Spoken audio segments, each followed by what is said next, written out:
evening. My name is Olamide Joseph. I hope you can hear me. Yes, I can hear you. All I right, can it's hear you. nice Yeah. to meet every one of you. Thank you so much for being on this section with us this evening on this beautiful day that we're celebrating the international girls worldwide. Thank you so much for being here. And today's conversation is going to be a very special one. It's a special one because we as girls, we are very special species, right? We are very special. And today we are celebrating the girls, right, in the world. And we want to talk about something that is very important to you, to me as a person. So I would like to meet you. Like I said, my name is Olamide Joseph. I'm a digital entrepreneur. So let's start with you, Esperance. Please, can we meet you? Yes. So, Esperance Brooks, I'm founder of Build and Shape Academy, and I do mainly like software engineering and cloud computing. Trying to make my business work, like moving it on now and then. So I also help. So Leadership Academy is a training academy. So I do a one-to-one mentorship, and also I'm building at the moment a platform where people can learn cloud computing and software engineering. Yeah, Oh, that's that's about it. Yeah. excellent.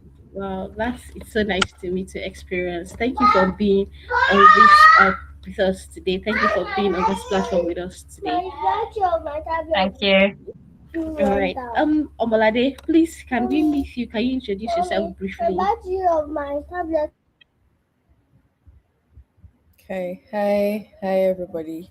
My name is Omolade Akinwumi. I am a software engineer, a DevOps engineer specifically, and I'm the co-founder and CEO of Ule Homes, which is a rent financing company.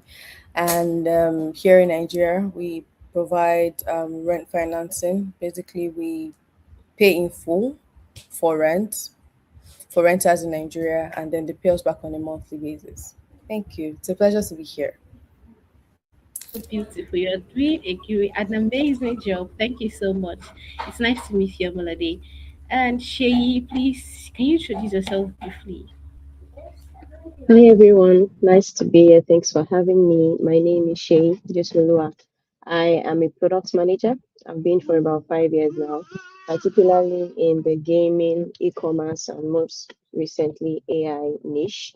I am also a tech career coach, so I help persons trying to get into tech and land their first remote roles.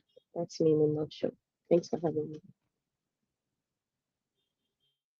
Wow, that's so amazing. We have amazing women doing amazing things on this platform this evening, and I'm so glad to connect with every one of you. Thank you for being on this platform with us today. All right, so as we are celebrating the International Girls' Day today, we want to talk about something that it's the in thing now, tech. We want to talk about how women can thrive ICT world. Like every one of you have introduced yourself. It's so evident that you are in the ICT world and you are thriving in it. So we'd like to know how you do it, how you started, how you are doing it, and what has really helped you to get to this particular point that you are today. So my first question will go to Shay. I would love to ask, who were you as a young girl? Like, what kind of person were you as a young girl?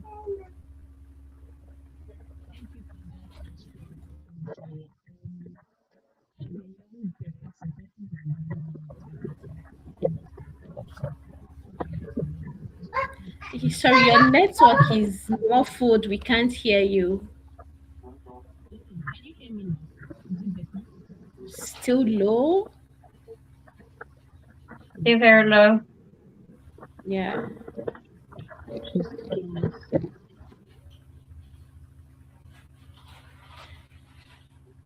No, we can't hear you at all. We can't hear anything. Can you hear me now? Yes, we can. Yes, yeah. Is it more audible? Yes, Yes, it very is. Yeah. audible. So you can go ahead. Thank you, thank you. So I said as a young girl, you might brand me a curious talkative. I asked a lot of questions about things around. I tried to understand, things, how things worked, how things were built, and I always love to talk to people. So I cared about people. I love to make friends. I was quite a social person growing up. And that makes curiosity, understanding how people, understanding how things work, and that's people forward mentality is still what drives my work and still what drives what I do today as a product manager. Oh, that's amazing. So from your experience, please, can you tell us who you were as a young girl? So, as a young girl, I would say I've been quite a brilliant student. I would say in school and at university, I did geology, so nothing to do with technical skills. Although we had a lot of computer science modules. Actually, I used to tell my teachers, "But why are we learning all these things? We don't need them." Because as a geologist, what do I do with algorithm? What do I do with I don't know Python, or what do I do with knowing programming languages? And also, I used to always whinge about those modules. But as I grow up, and because I had to move to my new career, not by choice, but because I had to find a job that I can do in the United Kingdom other than geology, because anyway, they don't have any minerals here. So I had to change career. And I wanted to transition into data science, but no, it didn't work. So as a little girl, I wasn't a techie person. I might have been a good student and a curious student as well, but not a techie one. No.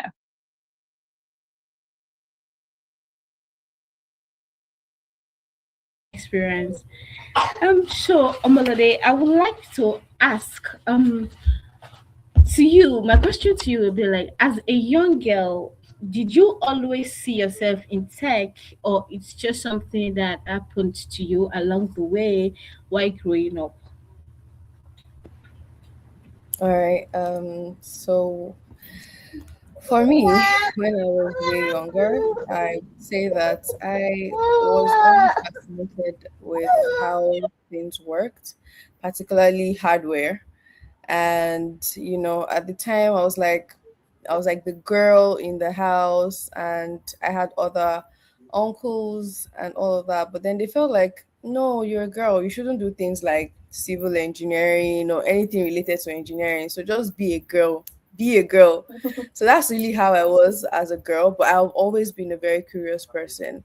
And I think the journey, or there's just been that yearn to want to know how systems work. Yeah, both hardware, software, and that's really who I was as a child. And curiosity actually lead a lot of us into a lot of the things we're doing. And I think curiosity is a good thing, right? Curiosity is a good thing, especially for children. Sometimes you see some children, they want to know almost everything. They just want to get involved in almost everything you're doing. And before you know it, you like shut them down, say, no, you don't have to go there. But I think curiosity helped a lot of us to get into the things that we get in today. And I think curiosity is important, is part of growing up, and is part of the things that we need to encourage in children, especially young girls. So my next question will go to Shay. When you're stepping into ICT as a woman, were there challenges you faced along the way? Could you share those Yes, challenges and how you overcame those challenges to be where you are today? sure. I faced a number of challenges when I first, got into tech. The first one would be being the only woman in the room. For many of the roles I've been in, you get into meetings and you're the only female voice. and you're trying to stand your ground. You're trying to still stay confident, right? Even with little representation. I think that's one of the first challenges.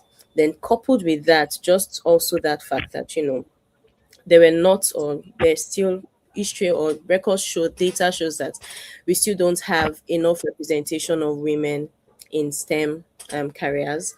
So not having mentors, female mentors that you can relate with, woman to woman, was also something that I faced, because when you start your career, you have a lot of questions, and you're looking for persons, girls that you can relate with, that have walked this path, and you could ask questions, and I couldn't find many around me. So that was, another challenge. And I think the last one, which many women can relate with, is just this feeling of being underestimated, right? Like, as a woman, you have to work double to make your inputs count, right? Because we don't have that veracity in our voices to know, you say Yeah. this and then it stops, but then you're talking in your soft voice and you're like, can you say that again? But then you have to learn that place of, owning the room, Yeah, yeah.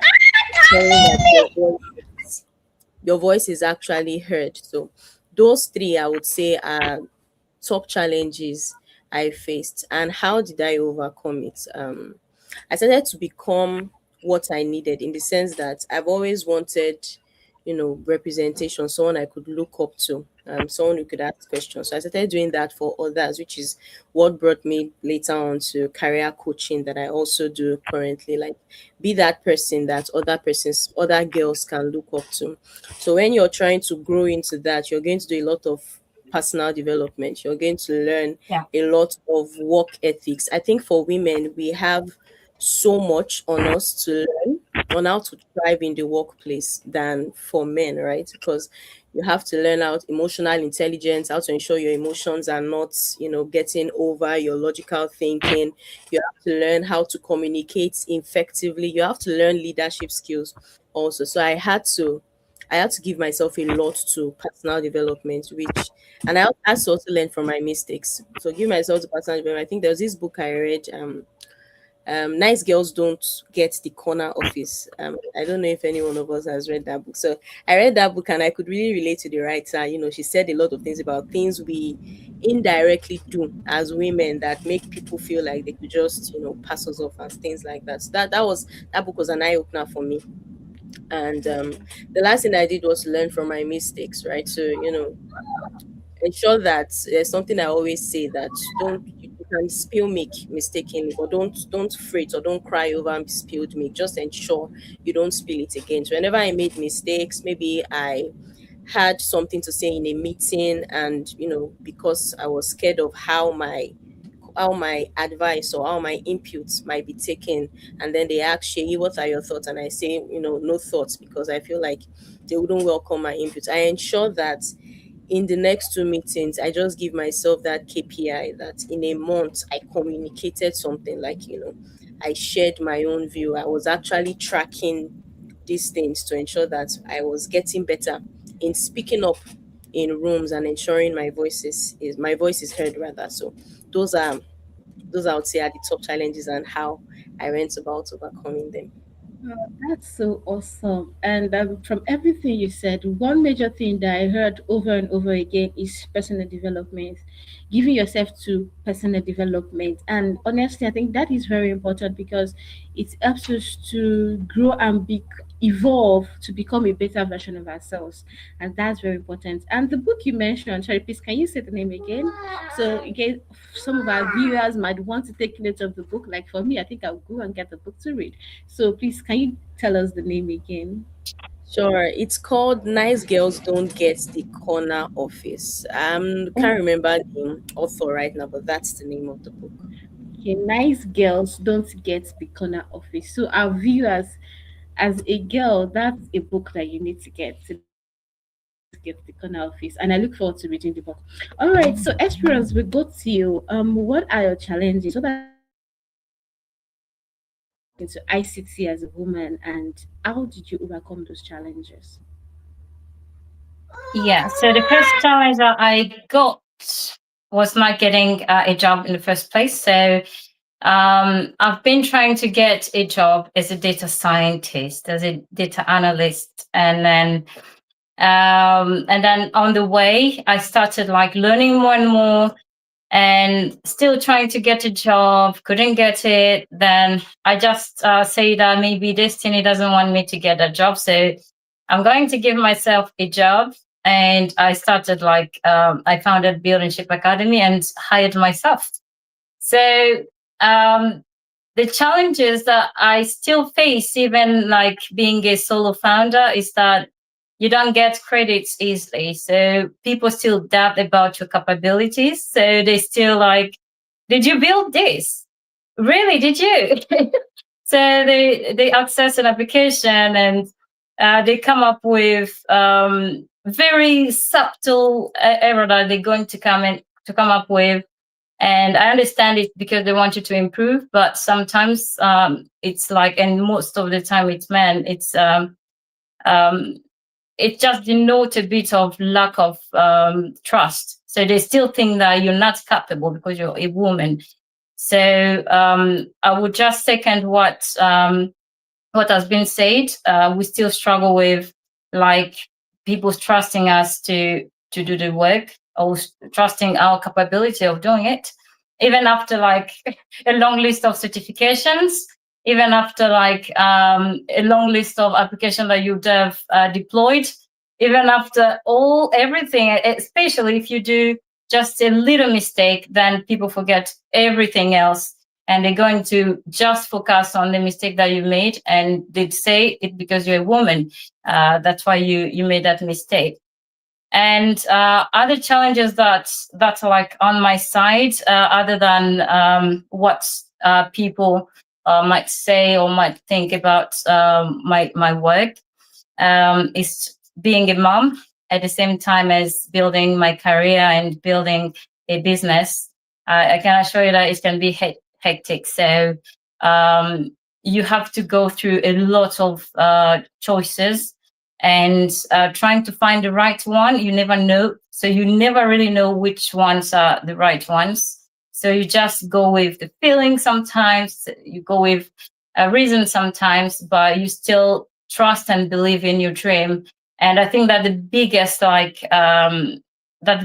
shift that I've had is like trying to find a calling, a purpose, and trying to follow that dream no matter what. And as a person, I'm quite a little bit stubborn. So when I start something, I want to finish it. So that's also what is driving me despite all. So yeah. Wow, that's so amazing. And so I would want to say it's not like you're being stubborn. Yeah, you're just, let's say, strong-willed, right? Yeah, strong-willed. And I think that's one thing that we as women need to have, because a lot of times we won't be given a platform, we won't be given access in rooms because, like you said, like people don't trust our capability, our capacity to do the things we do. So we must have that strong will to be able to say, I am doing this and I'm going to get it done. Like, Yeah. just a lot of times, just that ability to tell yourself that I will do this and you do it. It's something for us as women. And I think it's something as young girls, we need to have and build. Even probably you have children, girl child, you need to build in your child. Like, you must be able to believe in yourself and say to yourself, Yeah, I do this and I will do it. So that's very exactly. good. Yeah, thank you so much for sharing. So we're going to you, Omolade. We'd love to also know what your challenges were, how you were able to overcome your challenges. Okay. So I had mentioned earlier that I tend to be a very curious person, right? Yeah. So going into university, there was this buzz around tech, programming, coding, and those were words that I'd not like heard about before. So I felt like, okay, I wanted to research and find out what it was about. Before you knew it, a couple of my other friends that were guys were going into it, even though it was not their major course of study. So I felt okay. I also am interested. I would like to know this if you can do it and it's paying up for you. I would also like to try it and I would like to do it as well. And so after that day, I started asking a couple of my friends that were already in tech, okay, come and teach me this thing now. I'd like to know this thing now. Like, but a lot of people did not take me serious because they're like, you're a girl, go and do what other girls are doing. Like, go and learn makeup or go and learn how to sew or go and learn something. And also, there was this mentality that it's stressful. Coding, it could be very Yeah. stressful. So why do you want to go into tech? Really, just save yourself stress. You're probably going to find somebody that's going to marry you, and then or something. So just don't. So I guess one thing, of course, yes, I did go to learn hairdressing, makeup, right? But after that, I just didn't feel like I'm doing what I wanted to do or I had done what I wanted to do. And that was what made me to go and start saying, okay, if nobody's going to teach me this thing, I'm going to learn the theory by myself. And luckily, we had this computer center in school. So I would go there sometimes to practice. Even majority of the time, I would do whatever I had to do on my phone. And as time went by, those my other friends that I was asking them that, okay, come and help me. Sometimes I'll see them like coding and maybe trying to do some work. And I'm like, oh, this is what this means, right? This is what this means, right?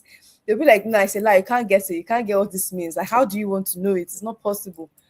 And then they're like, okay, there might be something there, but it's good for you.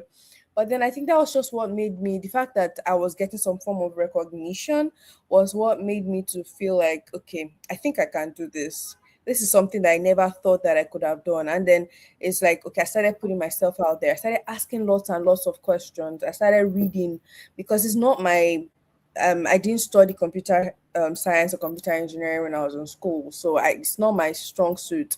So I knew that I had to do extra work because if I wanted to go into that field, I'll have to compete with people that have really done the work, really spent years in school.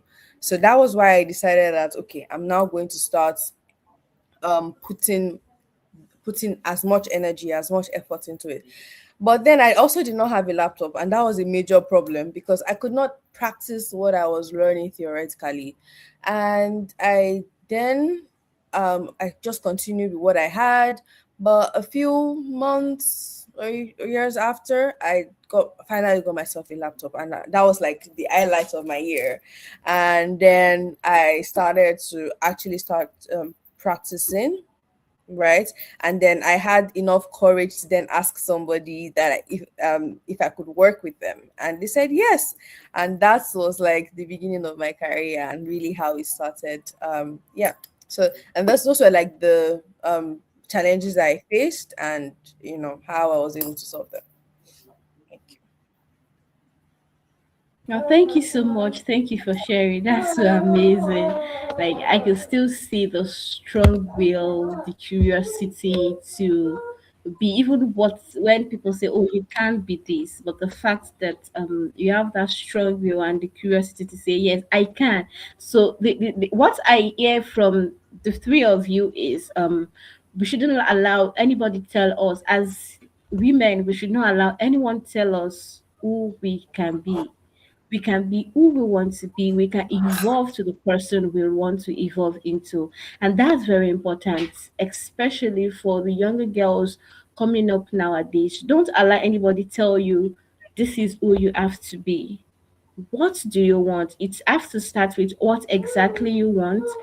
And if you actually know what you want, you can be that person no matter what the society is saying. I think that's what I hear from every one of us, and I'm super grateful for that. All right, so this will take me to our next question. And this question, I would like to ask Experience first. Like, what does striving in ICT means to you? Does it mean the income? Does it mean the impact or flexibility or something else? What does striving like? What does it actually mean to thrive in ICT for you as a woman? Yeah, so I would say if the levels of of satisfaction that you get from the work you do. Because at the end of the day, money can come, but if you're not satisfied, it might not, because to evolve in this industry, you really have to like what you're doing and love it, like to the point where, okay, midnight doesn't tell you anything anymore. Like sleepless nights, it's just another day, it's just another night. So I think that the major part of like thriving in this industry. And um, of course, the income also comes and the impact as well, because IT is very related to how the world is driven. We have today AI. It because someone made a computer first, and that computers helped to like bring AI. And today we can see that AI is even shaping mind. It's even shaping like how people think. So yes, I would like more women to join this industry, because it's what is shaping, it's what is impacting the world at every layer.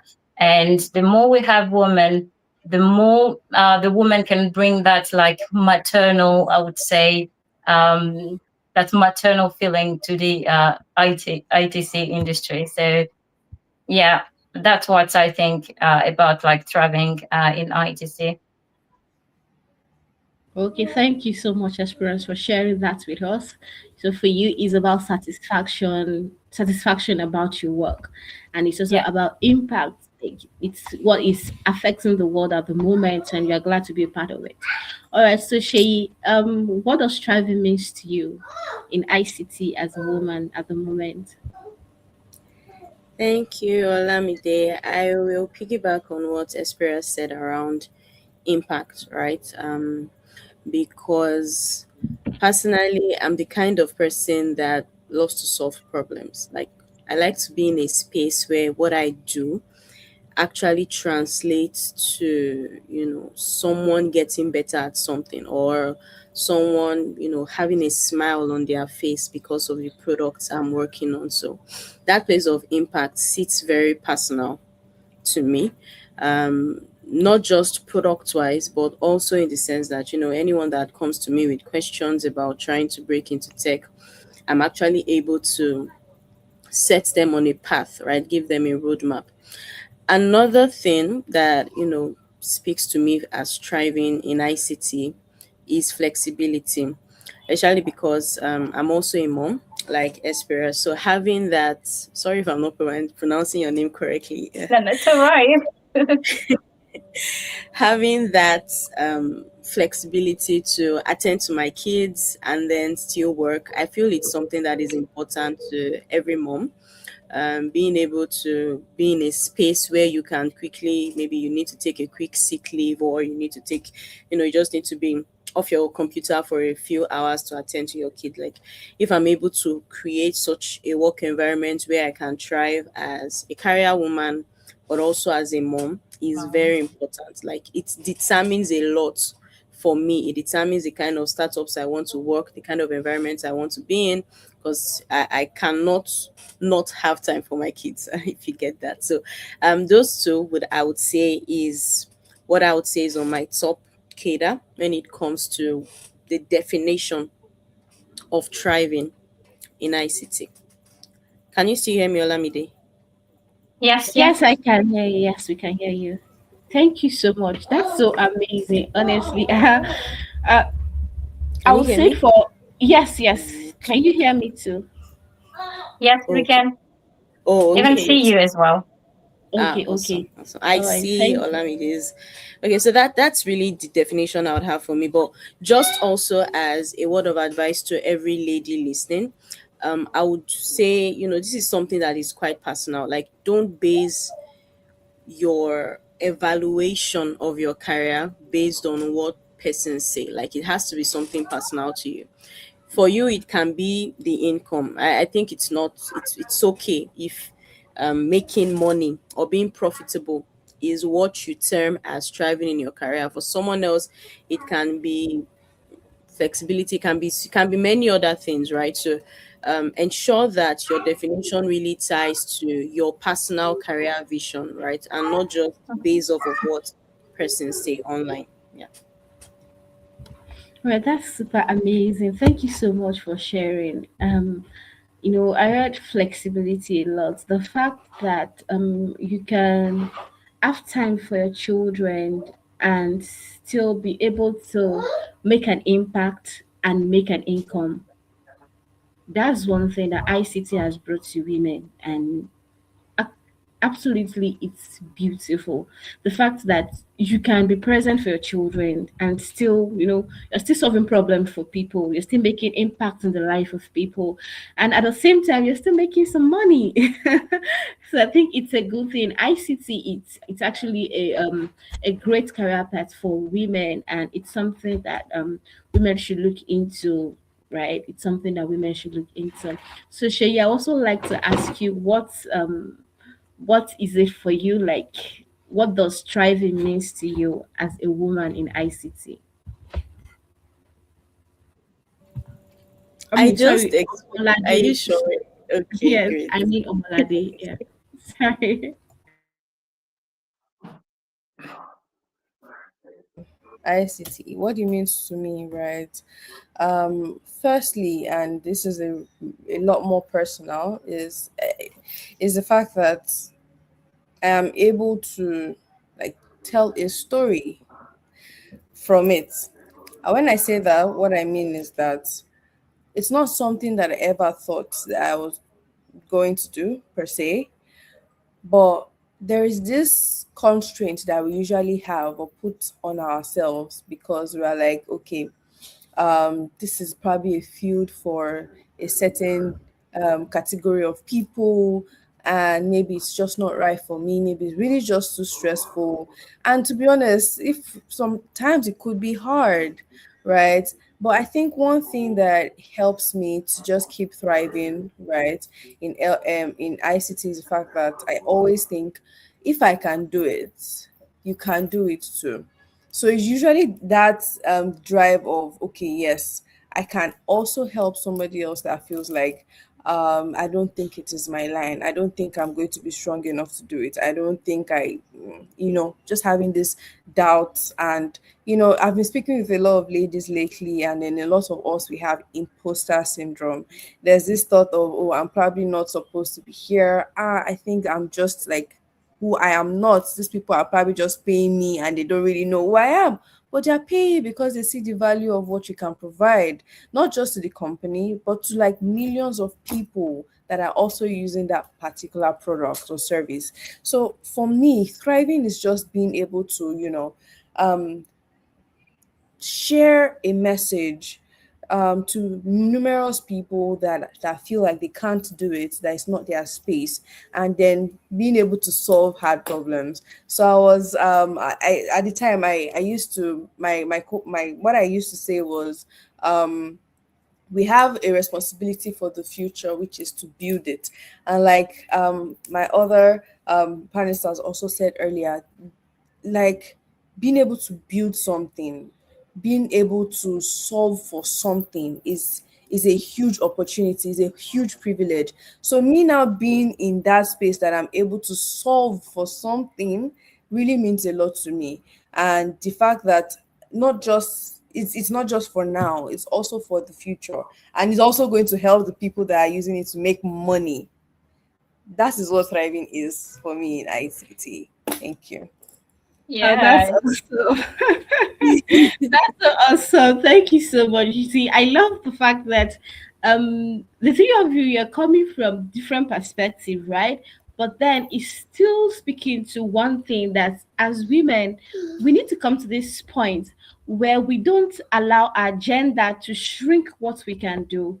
We don't allow our gender to be what determines the value we can bring to the world, right? So I think that's one thing that I hear repeatedly from the three of you, and I'm so excited about that. So being a woman is should not hold you back from bringing everything you have in you to the world, because the truth is the world needs more of women in the ICT world, because when a woman is making an impact, it's not just about herself alone. She's making an impact in the world, in her family, and to every other person around her.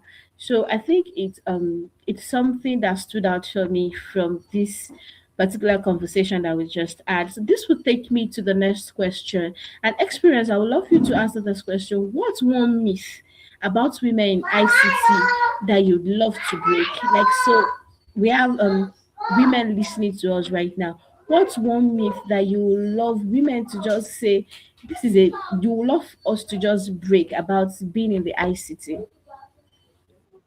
Yeah, so some of the thing I already said is like saying, for example, that ITC is not for women. Oh, it is. It is for women, and I think that if more women were in ITC since a long, long time, and I'm sure that there were a lot of women, but they've been just shrinked. If more and more women were bringing their stone to the ITC, I think the industry will work far differently than it's working right now.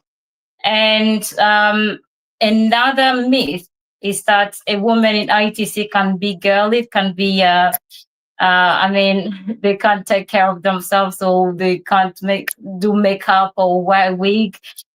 No, that's a myth as well. As a woman, we need to take care of ourselves because it comes to how we feel as well. So, and how you feel also impacts on how you work.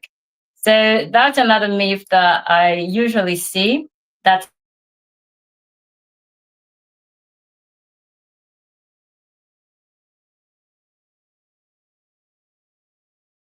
uh, not just partly a woman.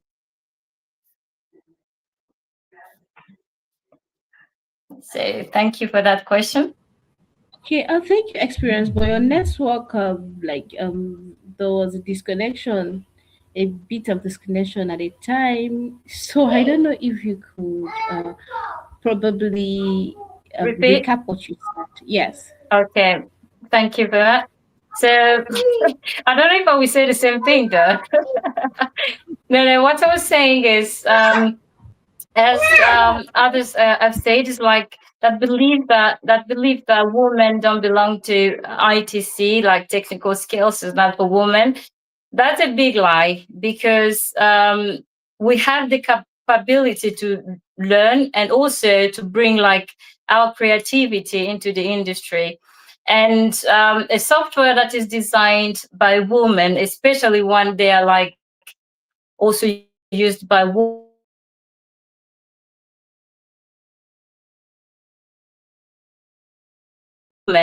will have something different, because woman knows well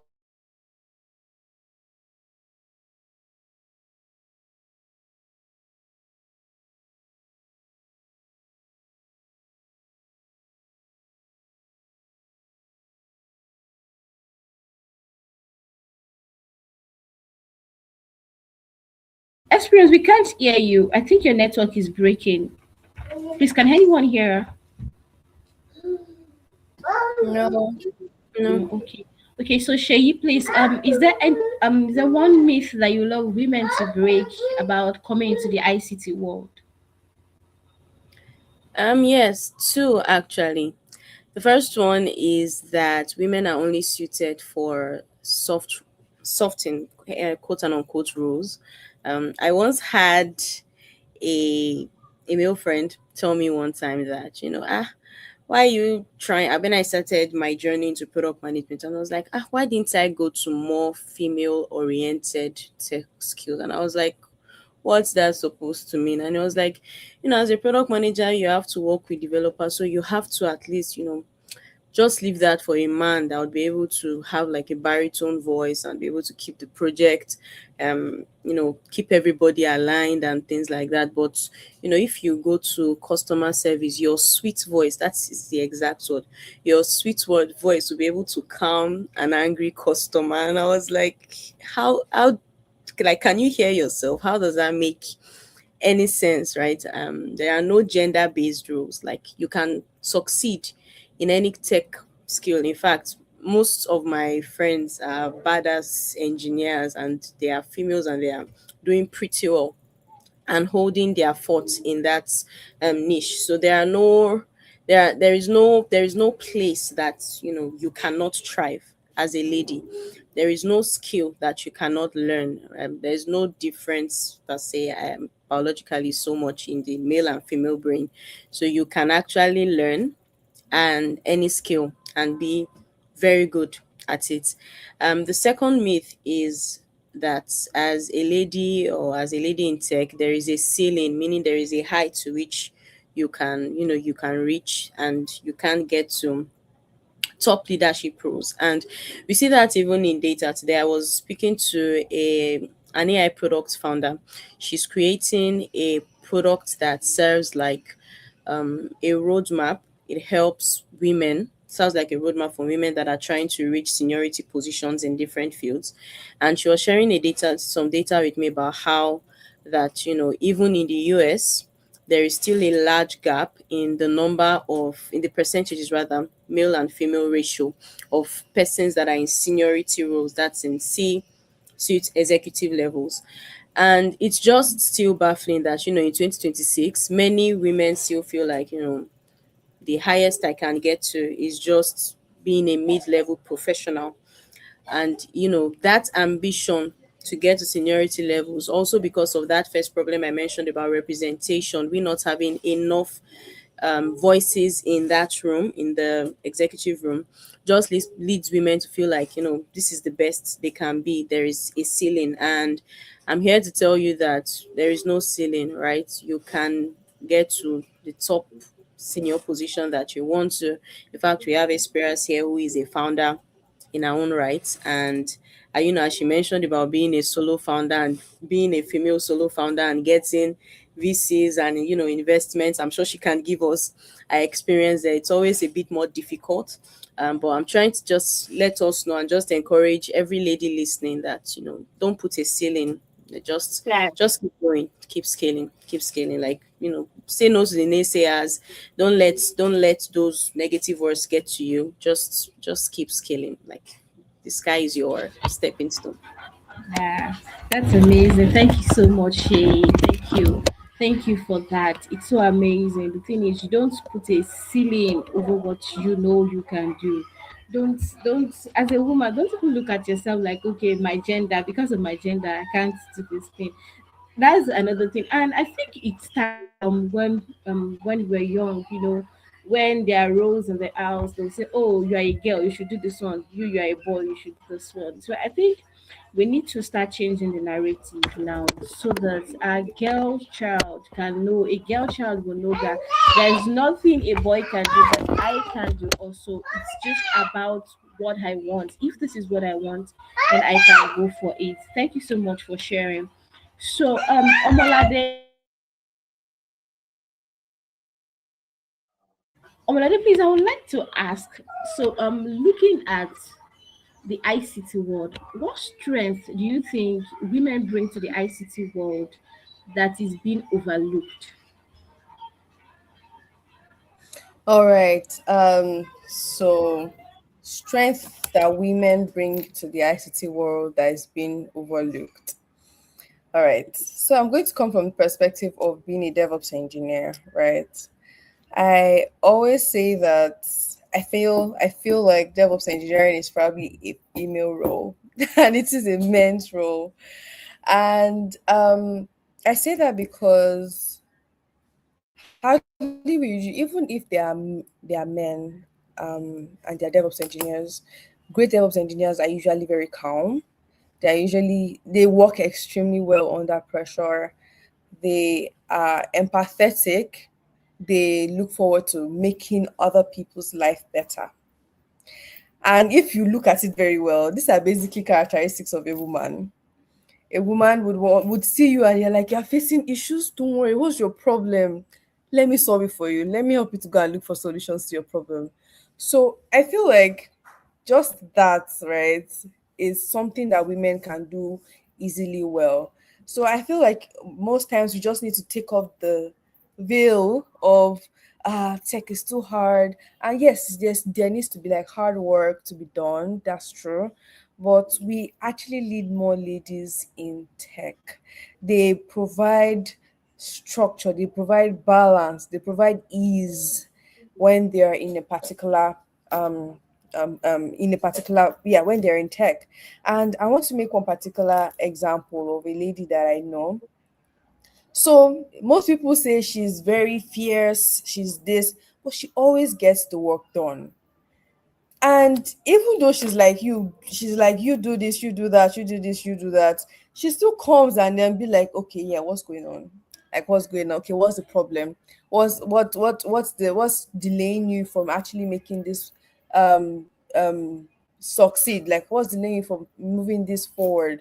So it's just that balance of being able to combine multiple things, stress, pressure. Like a lot, like you guys are like mothers, and then you know how to really handle kids, especially when they are being stubborn or troublesome. So how much more when there's actually a lot of work? It's like breeze, no biggie. Did you get? So I feel like that's something that we sometimes overlook, and then we, because of the idea of this is hard, women are supposed to be doing soft things, we then overlook the impact that they can actually have in an organization or even in the whole body of tech itself, and then neglects it by saying that they can't do this, and then we all overall we don't even get their impact at all. So that's just my addition to that. Thank you. Yeah, thank you so much. I really appreciate that. The fact that we women, we are empathetic, we bring structure, we are problem solvers, and naturally we are problem solvers, women, Yeah. because a woman, you have two kids or you have three kids, there are issues among them. You always find a way to solve their problems. So I think it's just something that is inbuilt, and bringing that to the ICT world will make the ICT world a better place. So that's why I hear from what you said. So experience, I would like to say, for a young girl listening to us right now and is curious about how do I get into the tech world? How do I start? Where do I start from? What would you like to say to that young girl or that young lady listening to us right now? Okay, so one of the major thing that I can advise anyone is to find a mentor. It doesn't have to be a paid one, but someone that can that went through the same path, that can help you with their own experience, because that will enhance a lot of, that will boost you with confidence, because we see someone who is succeeding in the area already, and that is giving you like a directive, so you will take them with more care, I would say. Even though you can also start learning alone, it's not a problem at all. But I find that you thrive more when you actually join the tech industry with someone that can guide you through the way. So, and it's not always paid. You can find a lot of people that are willing to help you. It's just that sometimes we are scared to speak up. We are scared to ask for help. But even when you're shaking, please try to find the strength to ask someone to help you. Another way of succeeding in tech is staying consistent. Consistency is something that you can't you can't just overlook when you're joining the tech industry. I know it is for many other industries, but for the tech especially, because once you take a break, trust me, you're going to pay the price for it, because the time you come back to it, you will have to start almost all over again. So stay consistent, and find your mentor, and as well dedication, because the ITC is beautiful. You build something, you have the adrenaline when you see that something that you build is live, but you have to understand that there are sacrifices that you will have to give, and those are mainly like the time. And the time is one of the things that we have that is the most precious to us. And yes, this industry will take you a lot of time to learn, and a lot of time to practice, a lot of time to deliver as well. So those are the things that you have to keep in mind when joining. But I can assure you that the satisfaction that you get out of it is just priceless. I can tell you that sometimes when I do something and it succeeds, it's the best feeling ever. So this shouldn't stop you, but there are just things that I would like to mention for anyone who is joining, especially if you want to go on a fast track. Just be prepared mentally, because if your brain knows that what you're going to do is this, and this, it's going to be smoother. And one last thing, study to discover, not to remember. That's something that I just made up a few days ago. Is that if you try to study because you want to remember how does that work, how the your brain is going to give signals of pressure, so it's not going to be great for you. You will be overwhelmed. But when you're studying out of curiosity, like we've been talking about curiosity at the start, you then find all the purpose of doing everything. So you're discovering, and your brain is happy because the brain likes to discover things. So that's those are the points that I would have loved to tell anyone who is joining the ITC industry, especially my little sisters and girls. So yeah, thank you for the question. Thank you so much, experience. Thank you. Thank you. Finding a mentor is very important. No matter what you want to do, actually, you need to get someone that is already ahead of you, and so that you can stand on the shoulders of that person and you don't make the mistake that person have made. And I think Shay also iterated that earlier, talking about finding mentors and getting someone Yeah. that can help you through the journey. So I think it's very important, and the fact that you have to be dedicated, you have to know that if you are going into this, you are going into it full time. Because like you said, if if you stop at any point in time, by the time you come back, you're starting all over again. And that can feel a lot discouraging, right? So just you just have to be dedicated and know that yes, this is what I'm going into. All right, thank you so much, experience, for the answer. It's so amazing. And so for I would also like to ask Shay, for a young girl, like a Nigerian girl that wants to go into tech, what would you like to say to her? And she's listening to us right now, especially Um, for a Nigerian girl. okay, especially for a Nigerian girl, I would say you don't have to have it all figured out, right?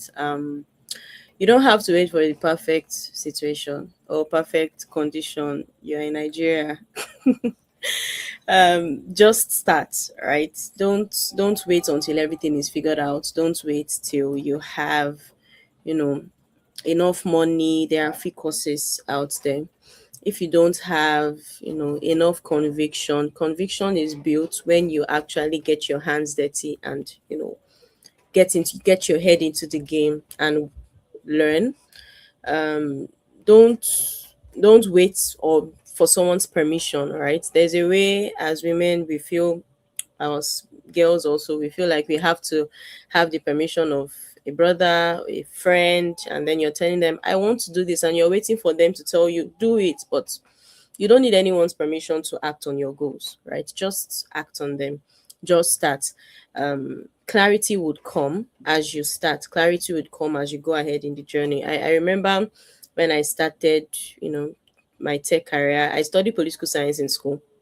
And by 400 level, I knew that I was in Nigeria studying political science. What's the best I could get out there was probably just maybe a lecturing job or a job teaching government in, a secondary school. And I knew I wanted more for myself. I knew there could be more. And I saw persons learning tech, and I thought, because everyone around me was learning front end development, so I thought that was just what I could learn. So I started learning to code and stuff, and I did that for like a year plus before I had to have an introspection and see that this is not what front end dev is great, but it's not what I wanted to do long term because it doesn't quite match with my personality, just sitting on a computer with VS Code and typing, some programming languages and stuff like that. Like the headache, the screen, the deep work required. I prefer to speak to people. But I still wanted to solve problems, which was then what led me to stumble on product management. So what am I saying? Your entry point might not be perfect. Your entry point might not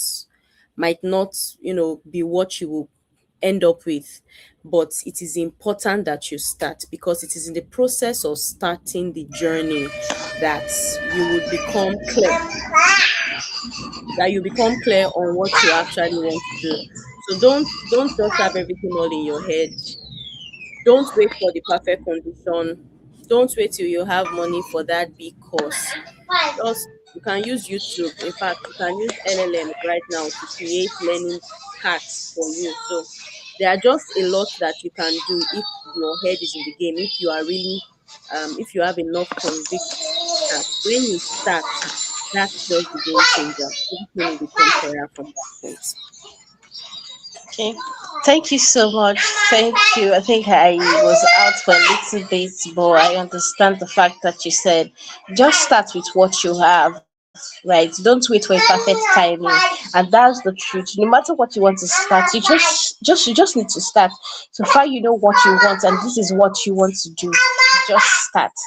Just start it with the available resources that you have. And thank you so much for that. So, Omaladi, I would like to ask if you want to use one word to describe your ICT journey, what will that word be?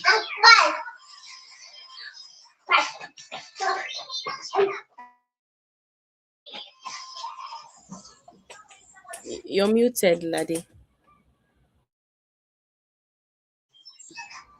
Can you hear me? Yes, we can hear you now. Okay. If I was to describe my ICT journey in one word, it would be liberating. I like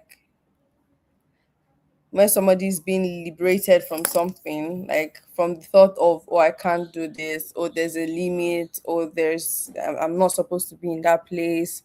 But the fact that I'm here just makes it feel like I can be here and there's no limit to the things that I can do. So it's more like I've been liberated from that mentality of there's a cap or there's a structure, there's a field that I'm supposed to be in. So like I know that even if it's not TED tomorrow, I have the opportunity or I have the mind to say that okay, I can do it. So for me, there is really no limit and to what we can do. So like just do it. Thank you.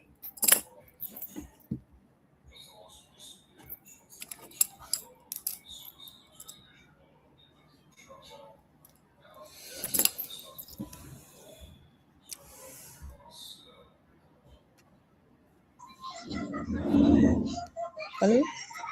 Oh, Can you hear me now? yes. Okay. I said thank you so much for sharing that with us. Thank you so much. Experience, what would you, is she still on? I can't see her again. I don't think she's back.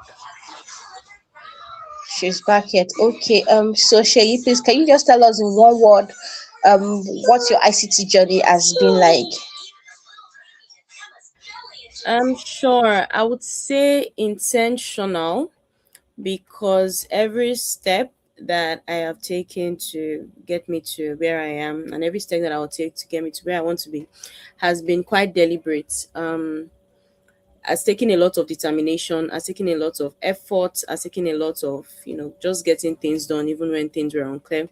So my entire journey is a journey of someone that refused to allow a background determine destination. All right. So I was intentional in getting in the pivot from political science into STEM or into tech, and being intentional in ensuring that I grow in whatever niche that I decide to be in.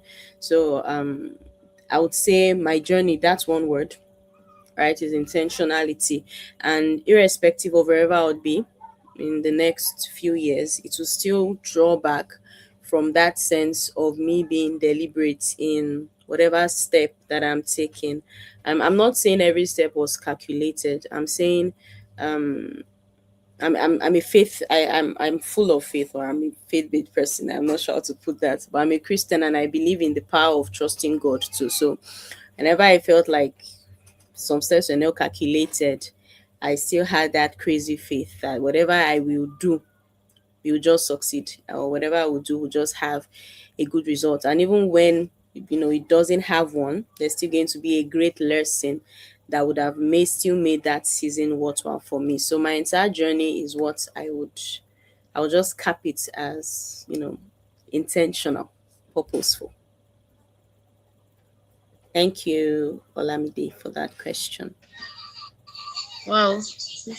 Yeah, thank you so much. Thank you so much, Sherry. Thank you for being intentional, right? Intentionality. It actually will take intentionality to take someone from political science to tech, right? So thank you so much for that.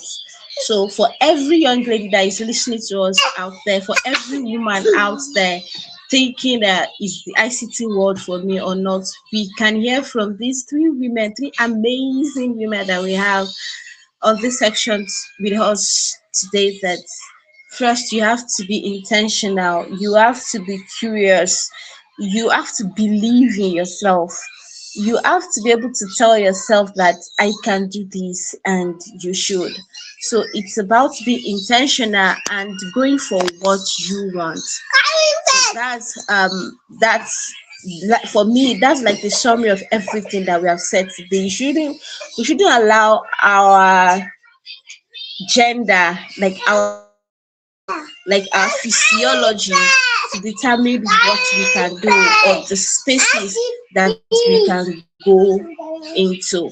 Thank you so much for sharing. Thank you. So I would like to ask Omolade this question. What's one tech skill everyone should have now?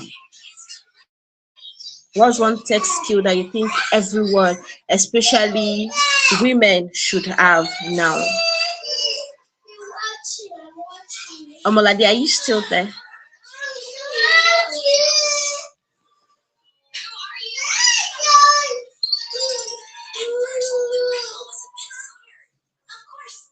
Is she still there? Shay, please, can you answer the question while we wait Can you for hear me? Omolade to join us back? Can you hear me? Yes, we can hear you now. Yes, we can hear you now. Okay, yeah.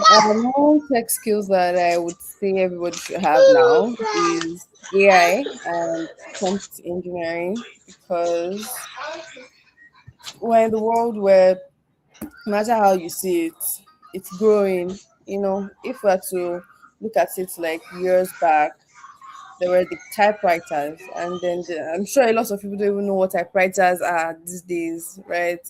But a lot of people were probably at the time, just imagine me saying that, oh, typewriters are like the best. People that are using computers, I don't think that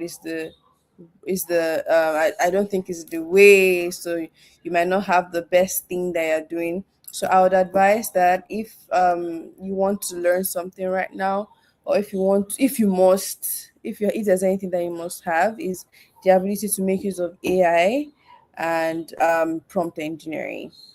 Yeah. So that's it for me. Okay, thank you so much. AI, yeah, AI. So, and there are a lot of things that we can learn from AI. Like we have that question as one of our questions too on the platform. What course would you say somebody should learn now? AI, yes, AI. Thank you so much for that. So Shaya, I would like to ask you this question. It's one of the questions that we have on the platform, and the person is asking, like, for a 10 years old girl child, what would you say to her? Where would you say she should start from if she wants to go into ICT for a 10-year-old girl? For a 10-year-old, I would say your personality is the child's personality is still evolving, so you cannot find a best fit for such a person now. What you can do is to equip them with enough computer basics knowledge, just AI also, as Omolade mentioned, more things that are more broader in niche. And then as they learn those and as they grow, they would then be able to find a particular niche or a particular role that they want to double down on. So I would say just ensure that the 10-year-old starts getting some computer and AI literacy.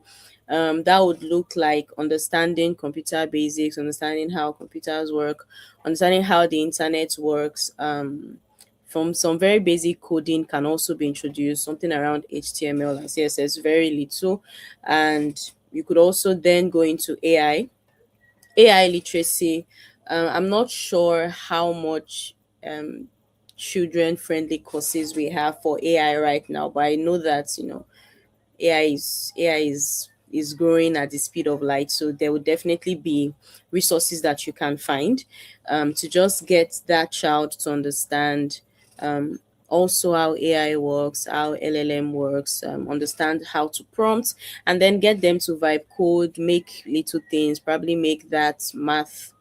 You could make a math platform, a prototype that helps you to understand your test and exams. Like, get them into the arts and science of building things with AI. That's the things that they need in their day to day, and by that you're equipping such a child with the knowledge, the leadership, the product thinking that is required, that as they grow and they become into teens and early 20s, they would then be able to decide for themselves the best suited niched role for them. So for now, just get that child enough computer and AI literacy courses that you can. That would be my advice.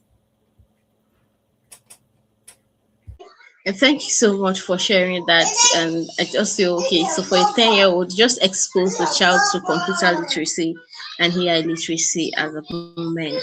Now, thank you so much for sharing that, Shay. So I want to say thank you so much for being on this section with us. It's been amazing listening to three amazing women doing so much in the ICT world. So I just want to ask, is there a dream that you are still chasing at this moment? And I want Omolade to answer first. Is there a dream that you're still chasing at this moment, aside probably what you are doing in the ICT world? Oh yes. Just like the way we were kids, and then we hope to be something when we grow up. I mean, I think at that stage, as growing up as well, you think about what I want to be when I grow up. So of course, yes, you think of where you are. I think of where I am right now, and the experience that I've had in software engineering, and also I am really curious and you know about startups using tech to actually build something and solve problems. And like I had earlier mentioned, I am building a product which is a rent financing product or service, yeah, that we help to fund people that want to pay their rent, even people that want to go into mortgages, right? So we provide that financing, and we basically use tech to do um our KYC and pre-qualification checks and all of that. So yes, I'm going to be playing in the startup space for a bit, and then as time goes on, I'm probably going to figure out. As time goes on, I'm going to figure out what next that I want to do. So yeah. Thank you so much for sharing that. And I believe, is that product ready now? The rental product stuff, is it ready? Yes, yes, it is. Ule Yeah. Homes. Oh, okay. Well, that's amazing. So I'm sure it will help a lot of people when it comes to financing their rent and all of that. And that's one thing that I see we are bringing into the ICT world as women, solving problems for people, and that's so Beautiful. Thank you so much. Shay, please, can you tell us, is there any other dream that you're still chasing right now at this moment aside ICT? Yes. So with my tech career coaching brand, I have a goal to help at least 100 persons get into tech and land their first remote jobs before this time next year. I know it's quite ambitious, but that's how best I can at least hit close to half of it. So I'm currently creating a lot of content on TikTok and LinkedIn, and I'm also working on creating digital products and an online community for persons that want to get into tech and just need someone to answer their questions. Like right now, you would think that with the information out there, person should have enough guidance, but the information has led to information overload. There's a lot of oversaturation, a lot of opinions flying here and there, and as such, people are having living more confused than actually being clear. So I'm here to bring that difference with my brand, and that's what I'm currently working on. Aside that, I'm also working with a friend to launch an AI academy soon. So, what I spoke about around AI literacy, just for Africa, for Africans, because I feel like we are at that stage right now where in fact, in the world, the AI penetration is still low.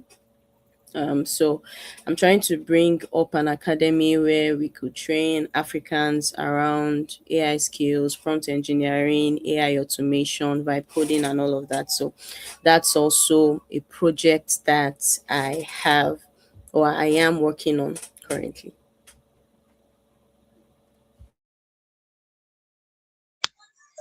Wow, that's so amazing. Thank you so much. That's so beautiful. Those are great dreams and great things to work towards. Thank you so much. And I pray that God will help you to achieve them in Jesus' name. All right. So lastly, before we go, I want to say thank you very much for being on this section with us. I enjoyed every bit of it, and honestly, even for me myself, I've learned a lot. I've learned a lot from you women, and I'm so excited to be here. And I'm sure for everyone that is part of this section, they have learned a lot of things. But lastly, before we leave, I want to ask, like, if a girl is listening to you right now, what is one thing that you want that girl to remember you for? Like, oh, I listened to one woman and this is something I remembered her for. A girl that is listening to this section. Omalade, please, you can go first. I actually have just one sentence, and that is what I want you to remember me for. And this is it. Just do it. That's all. That's really all I have to say. Just do it. Just do it. No matter how scary it might be, no matter how challenging it might be, just do it. As long as you know that it is for the good, just do it. Yeah.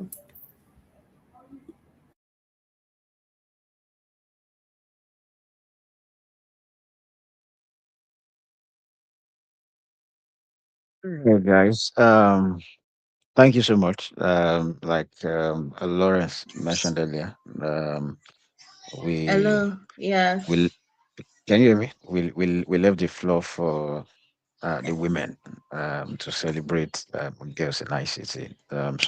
Thank you for sharing your knowledge with us. And I want to say that I as much enjoyed it.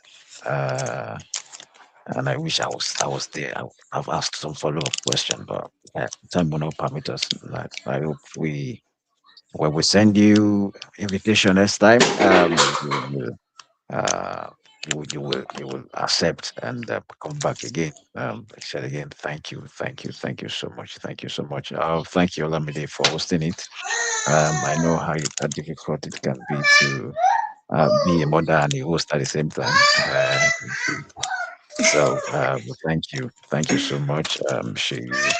Thank you. Thank you. It's been a very insightful 90 minutes. And Obolade, thank you also so much. And I hope we'll collaborate and do much of this in the coming future. So, once again, this is Tech Talk, brought to you by Tech Tribe. Olamide didn't introduce Tech Tribe earlier, but Tech Tribe is a non-profit organization registered here in the UK and also in Nigeria. And what we do basically is to bridge digital divide between the elite IT community and the underrepresented IT community. So how we do it is not a one size fits all. We do training in the UK. Here, we work with the Department of Work and Pension to train people who are looking for jobs. So we call it digital employability training. We do that in the UK. We do training for small and medium scale enterprises, or you call small business owners in Nigeria. We have what we call digital outreach in Nigeria, the northern part of Nigeria, where we go to schools to talk to young kids on the possibilities in IT, right? We do mentorship, we do uh, whatever problem we see in the community that needs to be solved, developing IT solutions, we do that as well. But the most interesting part of what we do is this podcast because we always have the honor to bring people who are thriving in their field to the program and hear about their journey. And one thing I've learned is no journey is the same, right? But we all had different challenges, but we've all found a way around those challenges. So thank you again so much. Thank you again so much. And my guy at the top just came in. And Lawrence. Lawrence, do you want to say one of the things before we call it a day? Yeah, nothing much other than what you said. Sorry for the echo. Just to say thank you to our wonderful guest. Of course, I hope that many girls around the world will get to catch up with this conversation and be inspired by your stories, by your resilience, by your, advice, and get to shine in this space. So many years from now, we're expecting many to point to today, the International Day of Girls in ICT 2026, and say, yes, that was the trigger for me. That was the beginning of this journey. So thank you, Omalade. Thank you, Sheyi, and Esperance. And of course, our host, Olamide. Thank you. And my guy at the top, referring to me as your guy at the top, I see you at Tech Tribe. Thank you for helping to make this possible. Thank you. And once again, happy International um, Girls in ICT Day. I don't know the exact wording, but I think that's good enough. Thank you. Yeah, thank you. We'll end the stream now. We can catch up behind the scene after. Thank you.